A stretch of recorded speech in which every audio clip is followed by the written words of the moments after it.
Hey, this is Wade Bowen, and you are listening to the podcast, the Bad Truth Podcast. Bring it. Oh, yeah.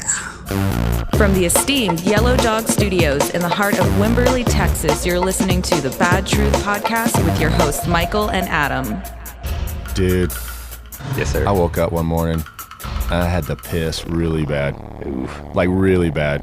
I don't know what was going on, but I had a dream that woke me up.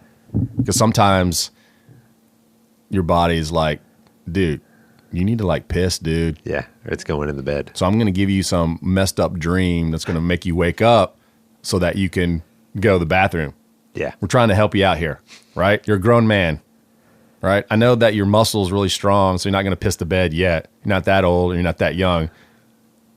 But So here's some freaky, stupid-ass dream. Hope this works. So I'm going to tell you the dream. what was it? I had the dream. You know that artist, Beck? Yeah. I don't know any of his songs. I don't have any of his music.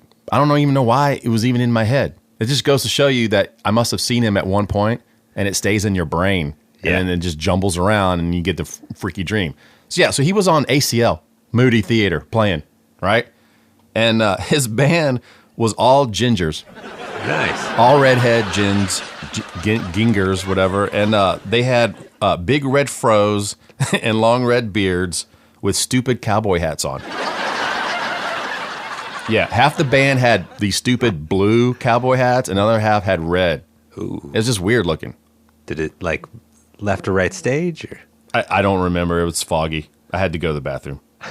And they all had the same touristy T-shirt. It's like a white tee ringer with like red or blue around the collar Ooh. and around the sleeve, and it said, "Don't mess with Texas." Oh, nice. So they were all wearing that Yeah. while they were playing the Moody Theater, which that might be cool to see. Yeah. Yeah. So part of this dream goes on. He's doing all this like false rhyme. You know, a lot of the Texas guys love the false rhyme. Yeah. Yeah, we already talked about Texas and the false rhyme. You got it. So I had to get up because I had this piss boner. That got me up, by the way. You ever had the piss boner? Oh, yeah. It's the worst, dude. Yep, you're leaning over, you're tired, you don't know what's going on. It's a hassle. And you just want to piss. Yeah, it's almost like, dude, if I had this, I would kill any girl with this thing. I know. All right. So, and then I remembered math. Math. You remember math? I remember math. Yeah. So what you do is you start adding up. 2 plus 2 is 4. 4 plus 4 is 8. 8 plus 8 is 12. No, it's not. But see, it doesn't matter. That's the point. Yeah. When you do the math, something happens in your brain and it allows you to go to the bathroom. Yeah.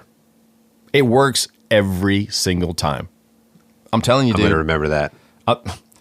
Dude, by the time you get to 32 plus 32, you're pissing. Yeah. I don't know what it is. Man. So next time you get that like piss boner, or like you've held it so long that you can't go right away and you're just trying to get it to go because you've held it so long, start doing math in your head. Just relax your body. Start doing math. Do you say that's a T-Bay tip? It's It's a T-Bay tip. This is a good one. This is going to be a great episode. What's good about it is you don't have to be good at math to do it. You can say 8 plus 8 is 12, and it still works. It's fine. Yeah. All right. Let's Okay. start this thing. Let's start this one. All right. So we're doing studio shit today, right? Studio Studio shit. stuff. Oh man. I want to say studio woes, but I think we've used woes too much. Yeah. Shut up, We've had T-Bay. travel woes. You can bring Stacy in here. Studio woes. No. It should just be studio reality. Okay. Union plus or negative as a studio musician or as an engineer. Like, do you prefer? Would you rather do sessions that are on the card, the union card, or the ones that aren't? I don't think it really matters in Texas. Yeah. Because I'm just going with, I know in other states, you're going to get a better league of musician coming in under the union. But because this is a right to work state, Yeah. you I said there wasn't a union here in an earlier podcast, but there is one. I've been a member of it. yeah. I'm probably like suspended now because I haven't paid. I can't remember. I haven't been in a band that does stuff that's asked you to be. So, yeah. So I don't. I'm like, whatever. I've had big labels come in. Part of the reason they're coming to Texas is to strictly use non-union. They're trying to save money. Yeah. On the deal. But here's the deal: when you do stuff on the card, the union, once a year in August, that special payments fund, musicians special payment fund comes through, and that is extra money that you didn't get during the session from sales of the record that came out.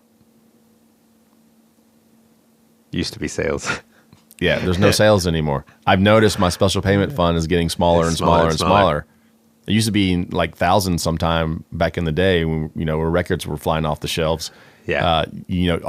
August comes around, you're like, yes, I'm getting a little I forgot about this thing. Bonus. But also what that does, you're forever connected to that project that you played on that goes on your resume. They can never take it back. And anything happens to that, you'll make extra money off of that. Yeah. The trickle down. I think the maximum is $100,000 in a year. So those guys in Nashville, they're just churning out records. Well, that used to sell. Yeah. They could. I could see a couple of those guys back in the late '90s, early 2000s getting $100,000 in Special August. Payment funds. Yeah. Yeah. All for union.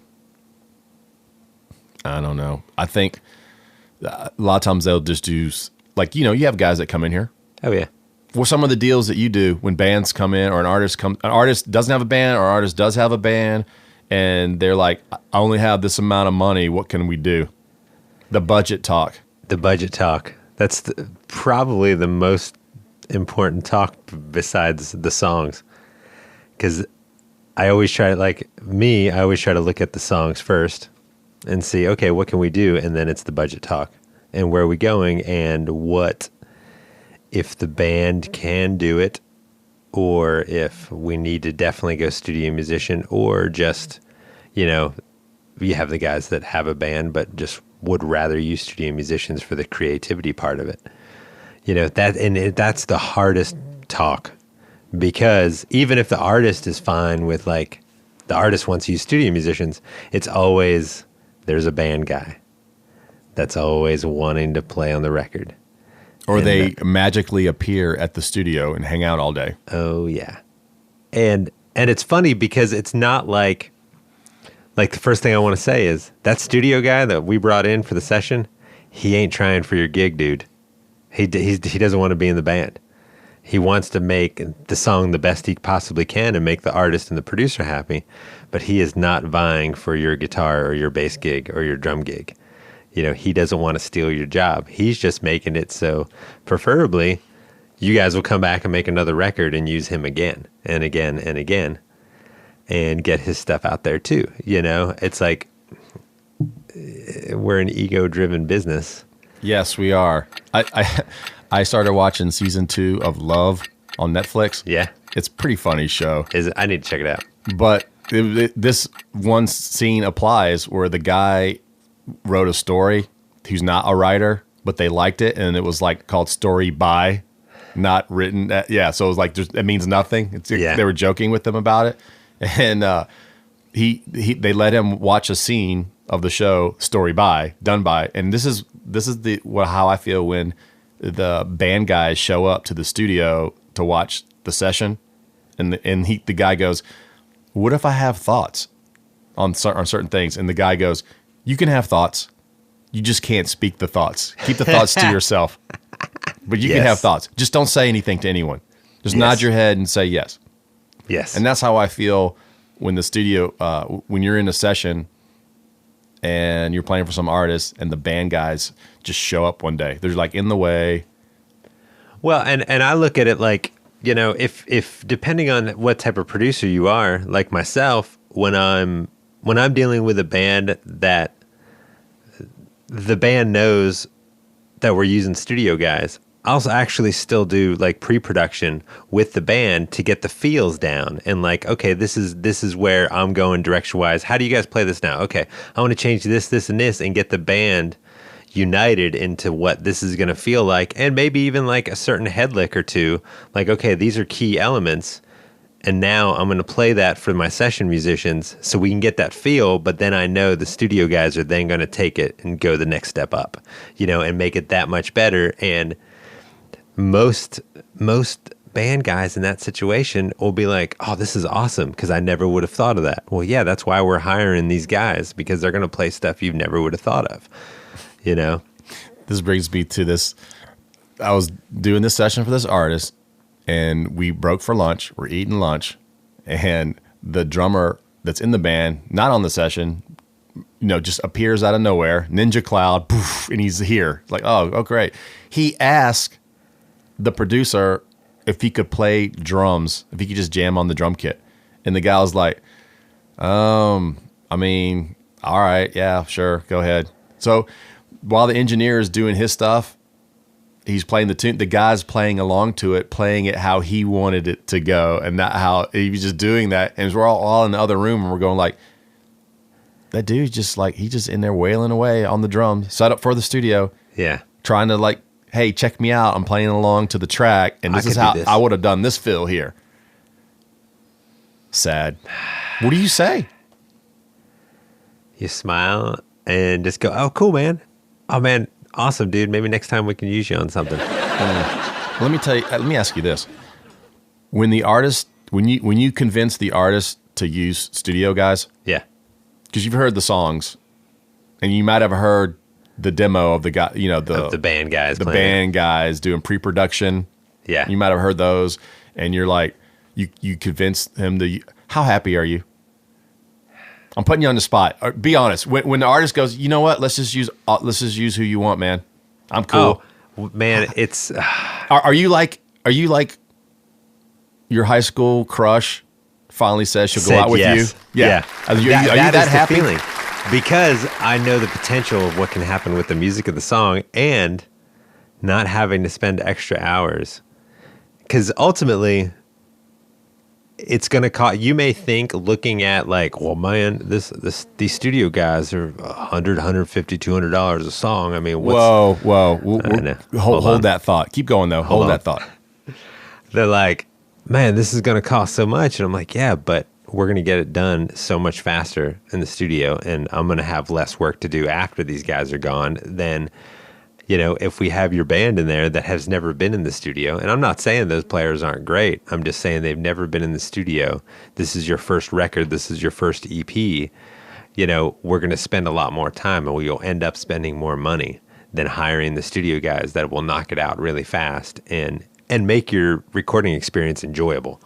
If the drummer of the band isn't good, it's over. Let me just tell you this. Drums and bass. You're building a house.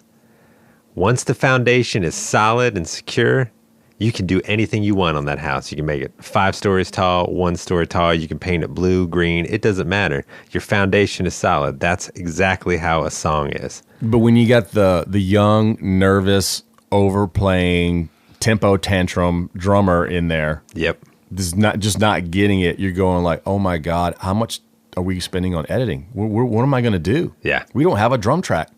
Yep. We're 3 hours into the first song, and the drummer is still like sweating bullets up there. Yep. The rest of the band is going like, oh, it's not very good. They're all trying to help him. You're like a psychologist. Yeah. Man, it's getting real close, man. Getting close. Oh, dude. Oh, man, it almost sounds great. You got this. Almost sounds great. Almost sounds great. You can almost play this tune. I've picked that up over the years. Yeah. All right. Where are you getting 150, 200 a song? Because that is not what's going on. As far as I know, it's been $100 per song for a studio musician. It's the forever. It's the dudes that just demand that. Yeah. And then I offer to, and tell the studio or the artist, hey, this is how much this guy specifically is going to cost, and because you're going to get your value for that on the back end. Yeah. On less editing. Yep. Less editing, just more of what you want. And those guys too will always give you options. Studio guys. And they're faster. General. Yeah. Okay. They're more creative. They have creative thoughts quicker. Yep. They can execute the thoughts that they get. They're faster. Everything sounds better. Yep. Their gear sounds good. And they're comfortable. The pocket's great. And they're going to knock this thing out. Yeah. They're going to do what they're hired to do. Yeah, versus a dude that's like in his mid-20s that hasn't really done recording before. Yeah. And you're not ready yet. Get back in the oven, right? Yep. But this $100 song, that's part of the Massacre. Dude. That's the studio musician Massacre right there. Dude, my electric bill has gone up. Yeah. Phone bill, cable, all this stuff gas is going, everything is going up and up and up. And it's still $100 a song on average. Yep. To record for some dude. Yeah. I tried to get 125 like 3 or 4 years ago at this other studio that I played at. And then shortly after that, they started doing demos. So everything was like, all right, we'll do a demo. And if the demo doesn't, if one of the songs, you release it, then we'll bump it up to the 100 or whatever. Yeah. So now you're doing the same work. Because to me, whether you're doing a demo or the master, it's still the same amount of time. We're knocking this shit out. That's what we're doing. But now we're getting paid less until the artist decides that he may want to release one of those songs. And as soon as he releases the song, then you'll get paid what you would have gotten paid before. And it's the only way that some studios can stay in business. You can't. Yep. The studios are dying because no one can afford it. Yeah. Now they're doing EPs. No one does records anymore. No. It's dumb to do a record. So now you're playing less, getting paid less. And I look at the studio side of it too, knowing all these studio owners, and I'm just like, I don't know how studios stay in business without a trust fund behind them. Because it's like, I see everybody, and I see how everybody's become so cutthroat. They're doing package deals. Someone at the studio plays another instrument, and they'll just throw that in for free, or they'll do like social media stuff. They'll throw that in. Hey, we'll GoPro your stuff and give you some cool things. Yeah. There used to be a whole deal where in the city of Austin when I got down here that all the main studios agreed on one advertised price. Like no one's, you can make any deals you want, but don't advertise anything lower than this because we don't want to bring down the cost of recording because it's already low in Austin. You can make stuff cheaper here than you can in LA and New York. And that just flew out the window as soon as everybody started bringing up studios, and everybody just started. And then the main guys, a couple of the main guys, one in particular, just dropped their advertised price. And then I laughed because I know 2 bands that went over and did records there. And I was like, one of the bands, I was like, well, the other band who we're all friends with got it for way cheaper than what you just paid for it. So you kind of got screwed for your couple of weeks in the studio. I think we're at that point where it's like, do whatever you can just to get someone in here instead of nothing. We rather make something than nothing. Well, and it's relying on what you've developed over the years, and it's just like, and at some point you have to decide what you're going to do and how much you're going to charge people to do things, but you have to also have some confidence in what you've made and and what you can prove that you've made, what records you've made. For myself, it's what records have I made over the years and what bands have I been out with and toured with and played bass on records and mixing records and engineering and producing and doing it all. But if you want to hear, just look at my list, Right. I think I've got 400 and some odd albums on it. What's more important to you, the engineer or the producer? It always depends, but as a producer, I always prefer when I can hire an engineer because then I can just fully, I'm a hands-on guy, so I'm going to immediately get the sounds, and then I don't want to touch everything else because I want to be paying attention to the musician, but I rarely get a chance to do that. I'm always the engineer producer, but I still usually have an assistant of some sort keeping track of the Pro Tools and doing that stuff. If you're producing, you still need a competent engineer that not only knows the software, but also can tell the producer when that snare is slipping. Yeah. Or when you did that punch, he hit the wrong thing, or he didn't hit as hard, or the guitar player is in the wrong position, or someone's out of tune. Yeah. Or this tone isn't working. As an engineer, I know usually with the producers I'm working with what my job is. Sometimes it's dictating the way the record sounds. Sometimes it's just sitting there and running Pro Tools. Sometimes it's paying attention to who's in tune, who's not in tune. Sometimes it's paying attention to drum tones. It's like I know, and every producer, I know walking into the session usually what my job is going to be. What about when you get the band guitar player and you're just not cutting it? I've done everything from we sat and worked with that guy for 4 hours, and then we turned around and showed the singer, hey, this is how long we spent with this one guy. 4 hours. 4 hours for a guitar part on one song. And then then that clicked in his head. Oh, we just spent this time. We're going to run out of money. Let's hire a lead guitar player. So you bring in the ringer. That brings us to the studio ringer. Yeah. Where you have most of the band and then you bring in the hired gun. How you like those dynamics when that dude shows up? When he wants to nail it, crush it in one, but the drummer didn't get it or somebody messed up. Yeah. And he has to like play over and over again, but his part was perfect the first time and he's like starting to get frustrated. Oh, yeah. Because he just wants to make his money and get out. Let's cut these tunes and go. But now he's feeling the frustration because the drummer's not getting it. Yeah. And now he's just turning his click up more and like, hey, guys, band guys, don't stop. If someone messes up, he's like teaching these dudes, let's just finish the song all the way through. Because he's thinking like, I need to finish this song and get out of here. I got other parts to do. This is going to take forever. I'm just going to play the click and then they can come back and fix it. Yeah, exactly. That's rough. Dude. Yeah. You get the guitar player doing the Harambe chords. Yeah. He just gorilla gripping the things out of tune. Squeeze it. Man, I set this guitar up. I had it set up. I don't know what, man, I wasted my money. No. Just look at your G chord right now. You know how all those strings are now making a smiley face? It's sad, though. And I've been in both situations. I've been in the band, and you're like, man, I hope I get to play on this record. Like, I would really... And the artist feels that pressure, too. Yeah. Because now they're like, these are my guys, man, and I need to get these guys in here at least to play something. If they don't, these guys may be upset. But if they play, they're more invested into my band.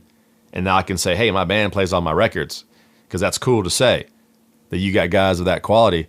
But I've seen situations where guys got butthurt because they didn't get to play on the record, or the guys that cried until they got on the record, and they quit. Like the one dude, I can't remember the dude's name, Zach or something. Like half his band quit before the record even came out.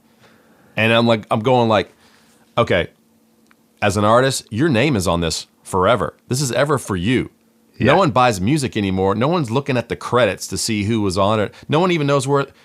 And you're on Spotify, you don't get album credits. Where do you find out who's played on anything if you don't actually buy a CD? Yeah. Anymore, or no one cares who wrote the song or who produced it or what guys played on it. Yep.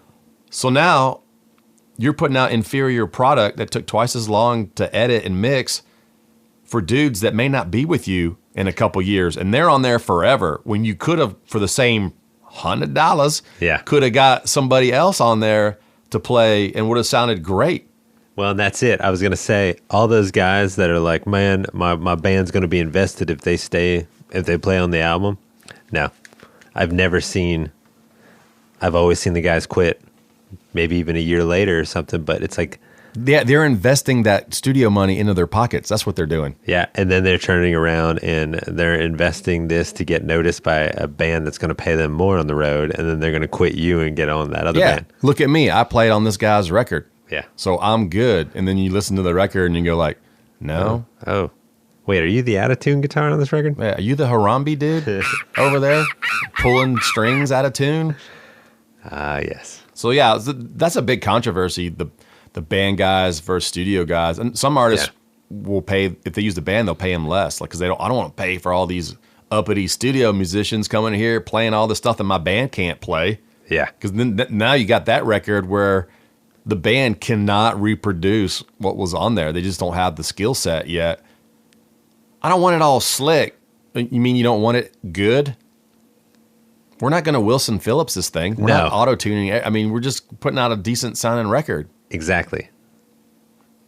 Slick. I always love that term, slick.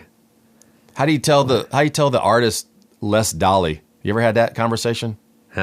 Hey, dude, can we get less Dolly on this track? Because the dude's like on every single note. Like his vibrato is just like insane, dude. Yeah. And you just want like a flat thing. A straight note. Yeah. So you can harmonize underneath it. So you can harmonize. But this dude is like throwing out the cosine sine waves all over. Sawtooth? No, where are we at? Yeah. It's sine waves, yeah. Sine waves. He's throwing out these crazy sawtooth sine waves. Yeah. Oh, yeah. I just laugh at I think dude. That's going to be a whole other podcast, is just when we get into vocals. All right. And then you got the dudes that can read charts, the guys who can't read charts, and then you got the guys who've never even heard of a chart. Yeah. And then you got one dude that went to school, music school, so he's got all the terminology down, and then the one dude is just the layperson, he just calls it what he'll call a minor 2 chord an off chord. Yeah. Hey, man, you playing one of them off chords. It's like, you mean the minor second? That's okay. Relative to the key that we're... Okay. Okay. So you got those two dudes trying to communicate. Yeah. Oh, man, the confusion.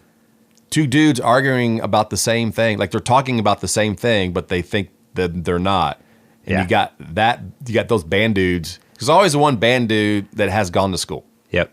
They're talking about the same thing and they're agreeing with each other, but because the terminology is different, they're arguing with each other. Dude. I think it's irresponsible for you as a producer or engineer to not record that conversation. I know. For future use. Especially since I've got like those old ones. Like that's a slap on the wrist for not. If you hear something genius like that going on, you better fucking hit the record button. Yeah. Because we need that. We all need, everyone listening, we need that conversation. I need to start having a microphone in the control room just to record these little things that happen like that. Some of them are fantastic. And ultimately, they're arguing about somebody farting in the van. Van woes. 3 weeks ago. Are we back to that again? Well, all comes full circle. So now you have like what I call like the bad studios, where you get called to a session and you get in there and it's almost like a dude's house. Nothing works. Yeah. You spending the whole time troubleshooting shit. Hey, we need to get you. Drummer's gonna be here at 9, so your bass. So you just get here at 10, and you do everything you can to get there at 10, and like dude, the reflective triangle is out. AAA is on the way. They're like the hood is up. The flares, the road flares. Like we don't know. Something's going down, dude. This isn't happening for a while, and you're going like, man, I rushed to get down here, and we're not even close. Yeah. And then like you look around, there's no charts. No. And then the guy's like, hey, man, we don't have that many mixes, so we have to share bass with the fiddle. So I get to hear what the fiddle guy's playing. And the fiddle guy's going like, I need more fiddle in my mix. I need more fiddle. There's too much bass. And you're going like, up mine. Yeah. This is horrible. Yeah. Just in general, the whole home studio, enhanced home studio thing is driving me up the wall. Mainly because it's not even for lack of, of quality of their recording, but they don't know what they're doing. So it's like, I'll get these files from various people, like mix this record. And it's simple things like, well, the guy doesn't understand that when he tosses a million plugins on the Pro Tools sessions, it starts to delay compensation kicks in. So the audio he's recording is not actually at the correct time. So when I get it and I take all that stuff off, everything starts lagging behind. And so now I've got to spend all this extra time to line it all back up. And someone tries to do something cheap at a shit studio, and then they realize, oh no. Well, now we're going to have to take it to a real studio and have them help us and fix it. Hey, man, can you fix this? Can you edit this? Can you mix this? And now you're dealing with this now. Yeah. Because they went somewhere cheaper. Yeah. I got a fantastic call one time, the cheaper call. I got the call on a Saturday. I was on the road and I heard, hey man, I know this is last minute, but can we come in on Tuesday and record a quick single? We've got it worked up. It's a cover. We just need to do it for yada yada. And I said, sure. And gave him a price. I said, will this work? You know? And like, yeah, let's do it. So me and Dave moved a session that was going on Tuesday because it was just a little thing. So we're like, yeah, we'll make it happen for this band. So then Monday, man, studio's too far out there. We're going to a studio closer to town, man. And I was like, okay, fine, whatever, dude, no problem. You know, I mean, we moved some stuff around, but cool, we'll make this work. You got to get a deposit up front, cancellation. There needs to be a cancellation fee. That's just not especially cool. 24 to 48 hours before. But it was an all last minute thing. So I think the union is it 2 weeks? Yeah, it's supposed to be 2 weeks. If you get booked for a session, they cancel within 2 weeks, you get paid for something. Yeah, you at least get, I think, 50% of what the book time was supposed to be. That's where the union helps out. Yeah, that sort of stuff. But see, you're working with professionals now. Yeah, hold on. So the kicker was, then I find out the band still goes to a studio outside of town. That was still pretty much the same drive. Whatever, cool. Went to this other studio, and then I get a call on Thursday after the session happened Tuesday. Hey man, we can't go back and remix this thing. Is there anything you can do? Can you fix this? It doesn't sound good. It just doesn't sound good. Show me the money. Of course, I did what I do. Yeah. Lazarus over here. Lazarus Studios. We bring your shit back to life. Yes. Oh, man. What about, okay, let me just say this. All right. During a session, there'll come a time. Usually they say, like, you'll hear people say, like, when we talk about food, like 2 in the can before food in hand or something. You usually like to get the first 2 songs. First song takes the longest because you're every studio you're troubleshooting stuff. You get the 2 songs and it's lunchtime. It's like, all right, let's order lunch. That for me is the most nerve-wracking part of my session day. I'm not worried about, man, I've never played a song in this feel before. I don't know. I may be out of my element on this, or I can't think of anything to put down. I'm freaking out. I don't have a bass part. I can't hear anything. No. It's when they go, all right, guys, where do y'all want to eat? Here's our choices. Here's the menus. Yeah, and they all go for like something like In-N-Out Burger where there's no chicken.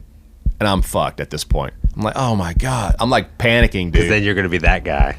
Yeah, I'm the dude. I'm the 8-year-old that wants macaroni and cheese with apple slices. Yeah. Not really, but that's what it feels like because they're all eating all this stuff, and I'm like, I don't want. That's my most nervous. That's the massacre for me. That's my own personal studio massacre. Is when lunchtime comes and they order food, and I'm just in a panic. Like even when they do like pizza, but they won't just get real pizza. They want like this exotic pizza, abomination pizza. Pizza is either cheese or pepperoni. That's it. Those are your only 2 choices. Anything else? You don't like mushroom? No. Anything else, you're tempting fate. True. You're spitting in the face of greatness at that point. It's cheese or pepperoni. That's it. Says the guy that ate the bad bus pizza. Dude, that was a different time. It was pepperoni. Was it? See, there you go. Okay. Yeah, man, my bad. I'll even settle. I'll include Canadian bacon as well. I like that. No pineapple though. Fuck pineapple on pizza. What are you doing with pineapple? No, it's on a pizza. Thing. Make up your mind what you want to eat. Yeah. Pizza or fruit? What do you want? Exactly. Although I think tomato is a fruit. Well, yeah, but it's an Italian fruit. All right. All right. So you're playing a song, and you either have 2 kinds of artists. You have the artist that is hands off, doesn't have a clue, or you got the dude that's all the way, hands on everything, and he's telling you he wants you to play something specific, and you know deep down in your heart that ain't the part, bro. I know what the part is, but they want you to do something there. So now the producer's just telling you one thing, the artist is telling you another thing, and you're going like, well, I should go with the producer, but I know, or my gut feeling, but I know that's ultimately the guy that's paying. So I'm going to have to like do the whole, is it the dog and pony show? What is it? The whole circus? We got to do the whole thing. Yeah. You gotta bring all the bases, bring all your stuff. They want to see everything. Hey man, just bring all this stuff. It's like, dude, this one bass will work for all of this, right? But no, you got to bring everything out, and you play on the tunes, and you play something, and then like the producer comes back and goes, "What you did there, don't do that." And and how do you, as a musician, because this has happened. I've seen this in Nashville when we were in the PG days. We were doing a song with a ringer, the studio ringer, with the rest of the band. And one guy's telling him to do something else, and the producer's telling him to do something else, and then the rest of us are like, "Oh boy," we're like in the big Lebowski with our hands on our side, like, don't touch that. Don't touch that. It should be. What do you do? If the producer is hands-on enough, the producer will hear the artist's idea and honestly get the musicians to try it, to show. I think you play what the artist wants, no matter what. Even if you have to recut it, no, you play the song knowing you're gonna have to do it again. You give them that option. Yeah, I think you have to do it. You should always, but it's always difficult. Yeah, you should always indulge him and let him hear what it is, and then if he likes it, cool. And then if the artist doesn't like it, at least they heard it. Without. Usually a producer go, "Hey, give us another option where you didn't play anything there." Yeah. And then that. Yeah. Yeah. I mean, stuff like that, it's. I appreciate the psychology that's going on between producer and artist. It's a dance. Dude, it's a complete dance. Is it a dance of death? Definitely. It's definitely going to. It's intriguing as a studio guy watching that, and then also being involved in that. It's a sticky situation. It's uncomfortable, and it can get uncomfortable, big time, and it could cause you many frustrations and sleepless nights. You want to appease the artist, because so he'll call you again, right? Yeah. But then you also want to know that the producer, then you got like some sign language going on where you both look into each other's eyes and go, "We're on the same page, right? We know what's going on. Okay, cool. Just want to make sure that that I know, that we know. Okay, cool." Yeah. So you're looking for that look. Yep. Man, why do we do this job? Because it's funny. I do this job for the podcast. Yeah. That's my life now. I experience all this bullshit so I can come out here and get it off my chest. I told you this was therapy. Yeah. I'm getting it out. It is. I know people feel the same way. I'm sitting here winding my headphone cable because I'm trying not to go off on things. Dude, that's too go. much. I'm going to stop talking. I'm not going to talk. I'm going to let you talk. Go. Oh, dude. Let Adam talk. It's just the old classic. I've seen it. I came into this field recording and producing back when not many people had computers and you had to go to a studio. And, I was fortunate enough to learn on 2-inch tape. I spent my first couple years doing everything on 2-inch tape, which meant you wanted to get studio musicians because those are the ones that could play consistent and creatively, especially in a time when you were constantly, editing was a lot harder.